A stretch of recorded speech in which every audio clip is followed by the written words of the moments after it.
Hi, I'm Matt Balderston, Certified Financial Planner with Pure Financial Advisors, and this is the Question of the Week.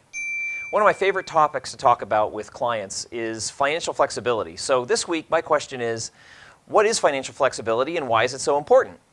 So my definition actually breaks into two parts. First, making sure that you've structured your finances in such a way that major events in your life don't ruin your chances of hitting your financial goals.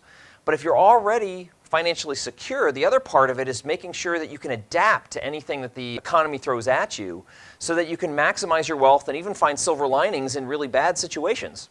So to the first point, I occasionally will hear people say, make very rigid comments about their financial decisions. For example, I don't need life insurance because everybody in my family lives until their 90s. Or I don't need health insurance because I never get sick. Or I don't need to save any money because my company is going to pay me a big pension. Or I don't need to save any money because my parents are wealthy and they're going to leave me a big inheritance. Well, hopefully those are really obvious examples of rigid ways of thinking that can get derailed really easily. So don't fall into that trap first off. As far as ways to improve your financial flexibility if things are already going well, a good example is choosing a lump sum versus a pension. I know we did a video on that, but that was mainly on which one to choose.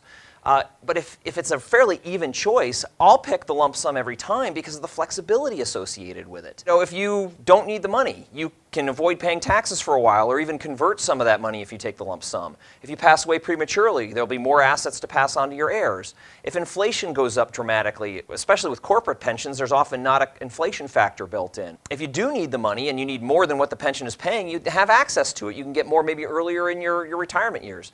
So those are all really good flexible reasons to have a lump sum versus a pension. Another thing that you can do to make things more flexible is have money in different places. We talk about Roth IRAs, traditional IRAs, non-qualified accounts. They all have different tax treatment. If everything's in an IRA and you need money, you just have to pay tax on all of it. But if you have money in all these different places, you might be able to mix and match your withdrawals to keep yourself under certain thresholds tax-wise and keep a lot more money in your pocket. So there's just a couple ideas that might help you out. Until next time, I'm Matt Balderston, and this has been the Question of the Week.